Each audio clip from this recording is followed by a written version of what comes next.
we have an update. Remember the mom who wrote in about her adult daughter not inviting grandma to her micro wedding because of what grandma did when she was 12 years old? Well, she's back to answer your questions and also tell us what happened next. Here's a little sneak peek. Grandma took this drama to Facebook.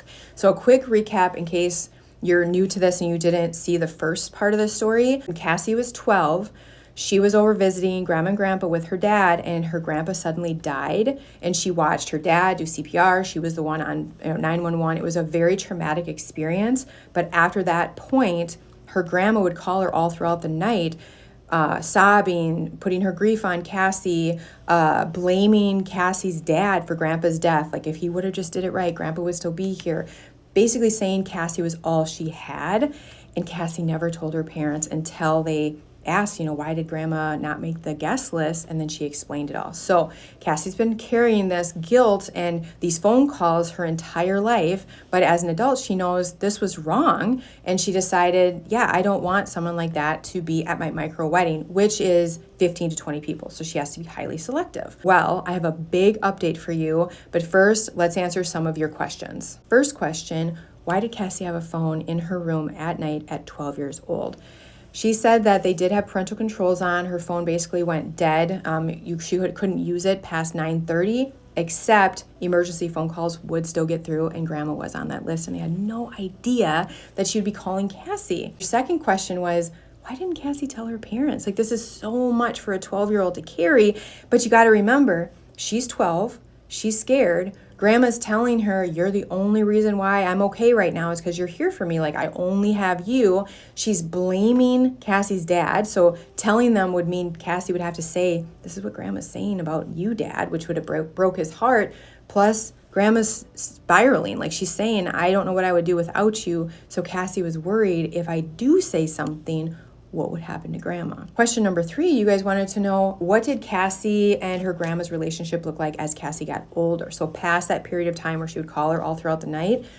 Well, even before 12, her parents had to switch from one-on-one visits with grandma to only family visits because grandma was so much for Cassie. Like, Cassie has a very private, soft demeanor, and grandma only wanted to love her one way. She had decided when Cassie was born, like, we're going to be best friends, and she was very handsy and physically affectionate, like super inside Cassie's bubble, asking extremely intrusive questions, inappropriate. It was just too much for Cassie. So they switched to, no one-on-one visits. So as she got older, including in adulthood, she would tolerate grandma, like in big family gathering events, that kind of style, but she never spent one-on-one time with grandma. Fast forward to present day, grandma starts to see and hear like, oh, there's a wedding being planned, but I'm not getting an invite. So she calls Cassie to ask her about it, and Cassie is brave and explains everything. She talks about her feelings at 12, how she was so scared, how unfair it was to do that to her, and how to blame her dad for grandpa's death, like all of it. She gets it all off her chest in a very kind way, and her grandma actually apologized. She said, I'm sorry. And then in her next breath, she's like, it's actually your fault and it's your mom's fault. So it didn't go very well. Cassie was probably validated with her decision, got off the phone, but then she told her parents, I did let grandma know. So the next day, her parents called grandma just to check in, but she didn't pick up. Instead, she went to Facebook to make a public post. How do you mourn the loss of your son who's still alive? Our listener, the mom, Cassie's mom, comments, your son hasn't left, died, or cut you out of his life. We love you dearly. Please reach out to us directly. Grandma replies to her comment, I'm done. Yes, I have lost my son. And then nothing. Now Cassie's dad is heartbroken, and they're wondering, oh my gosh, should we have pushed Cassie to invite grandma? What do we do now?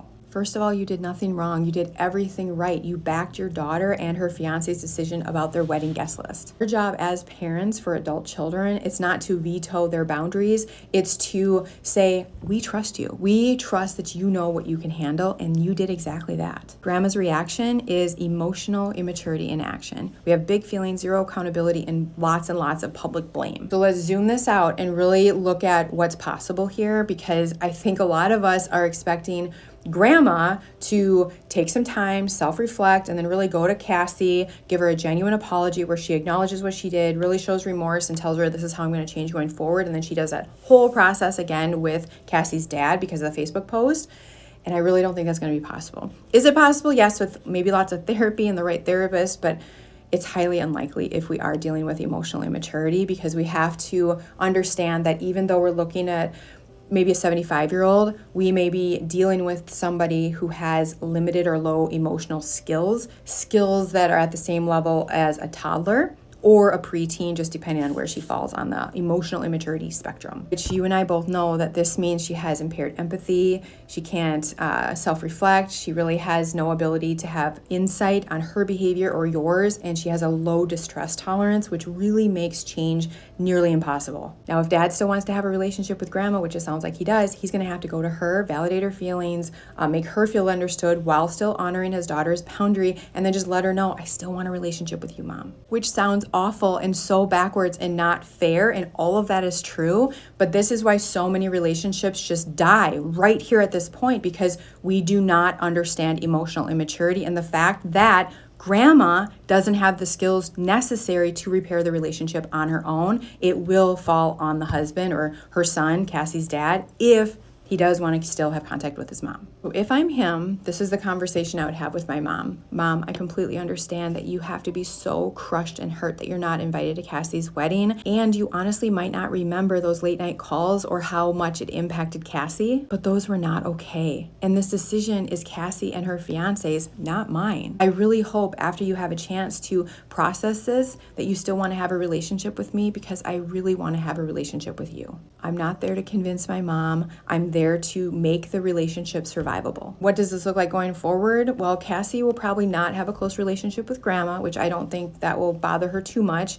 But your husband, he will probably patch it up enough where he will still be able to have contact with his mom, as long as he's willing to go in to the conversation with that mindset. My last message is the same as the first video, which is to this listener, to this mom: you are allowed to step out of the middle. Like, there's so much in this situation that is out of your control. I need you just to refocus again on Cassie, on her fiance, on this big day. Let all this other stuff play out. Let your husband go have a conversation with his mom and just see where this all lands.